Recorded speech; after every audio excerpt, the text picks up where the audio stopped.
కూటమి ఏడాది పాలన పూర్తి చేసుకోవడంతో రాష్ట్ర స్థాయి కార్యక్రమం నిర్వహించాలని ఏపీ ప్రభుత్వం నిర్ణయించింది.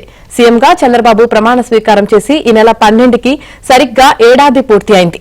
నిజానికి అదే రోజు సుపరిపాలన స్వర్ణాంధ్రప్రదేశ్ పేరుతో సభ నిర్వహించేందుకు కూటమి సర్కార్ భారీ ఏర్పాట్లు చేసింది. అయితే అహ్మదాబాద్ బోయింగ్ విమానం ప్రమాదంలో ప్రయాణికులు చనిపోవడంతో సభను వాయిదా వేసింది.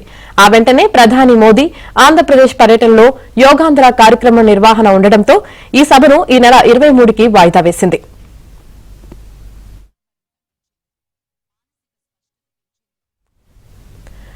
సోమవారం సాయంత్రం 5 గంటలకు సచివాలయం వెనుక సుపరిపాలన తొలి అడుగు కార్యక్రమం నిర్వహించనున్నారు. ఏడాది పాలనను ఒక వేడుకలా నిర్వహించాలని ప్రభుత్వం నిర్ణయించడంతో అక్కడ ఏర్పాట్లు చురుకుగా సాగుతున్నాయి.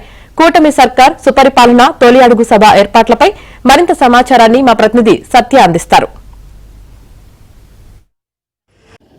ఆంధ్రప్రదేశ్లో కూటమి సర్కార్ ఏర్పడి ఏడాది పూర్తి కావడంతో సుపరిపాలన తొలి అడుగు పేరుతో వార్షికోత్సవ సభను కూటమి సర్కార్ నిర్వహిస్తోంది. ముఖ్యంగా తెలుగుదేశం, బీజేపీ, జనసేన పార్టీ కూటమి అధికారంలోకి వచ్చాక అనేక సంక్షేమ పథకాలను అమలు చేయడంతో పాటు అభివృద్ధి పథకాలను కూడా రాష్ట్రంలో అమలు చేశారు. వీటి గురించి రేపు జరిగే ఈ సభలో పూర్తి స్థాయిలో వస్తున్నటువంటి ప్రజాప్రతినిధులకు, అదేవిధంగా స్థానికంగా ఉన్నటువంటి అధికారులకు అందరికీ కూడా వివరించబోతున్నారు. భవిష్యత్తు లక్ష్యాలను కూడా ఇక్కడ నిర్దేశించబోతున్నారు. ఇప్పుడు మనం చూడొచ్చు, ఈ సభకు సంబంధించినటువంటి ఏర్పాట్లన్నీ కూడా వెలగపూడి సచివాలయం వెనుక భాగంలో ఏర్పాటు చేస్తున్నారు. గతంలో ప్రధాని నరేంద్ర మోడీ సంబంధించినటువంటి అమరావతి రీస్టార్ట్ పనులను కూడా ఇక్కడే ఏర్పాటు చేశారు. కూటమి సర్కారు ఏడాది పాలన పూర్తయి ఈ నెల 12వ తేదీకే పూర్తయినప్పటికీ కూడా ఆ రోజు ఏదైతే అహ్మదాబాద్లో బోయింగ్ విమానం ప్రమాదానికి గురి కావడంతో ఆ కూటమి సర్కారు యొక్క ఏడాది పాలనకు సంబంధించినటువంటి వార్షికోత్సవ సభ వాయిదా పడింది. తరువాత ఈ రోజు యోగాంధ్ర కార్యక్రమం పూర్తయి ప్రధానమంత్రి పర్యటన రాష్ట్రంలో ముగించుకున్న తర్వాత ఈ రోజు ఈ కూటమి సర్కారు ఈ సభను నిర్వహించాలని నిర్ణయించింది. ఈ సభలో ముఖ్యంగా తెలుగుదేశం పార్టీ నేతృత్వంలోని జనసేన, టీడీపీ, అదేవిధంగా బీజేపీ కూటమి పాలన ప్రారంభమై ఏడాది పూర్తయిన నేపథ్యంలో రాష్ట్ర పండుగగా నిర్వహించాలని ఇప్పటికే ఉత్తర్వులు కూడా జారీ చేశారు. ముఖ్యంగా సీఎం, అదేవిధంగా డిప్యూటీ సీఎం పవన్ కళ్యాణ్లు, CM Chandrababu, deputy CM Pavan కళ్యాణ్లు, అదేవిధంగా మంత్రులు, ఎమ్మెల్యేలు, కేంద్ర మంత్రులు, ఎంపీలు, జిల్లా కలెక్టర్లు, ఎస్పీలు, జడ్పీ చైర్మన్లు ఈ కార్యక్రమంలో పాల్గొనబోతున్నారు.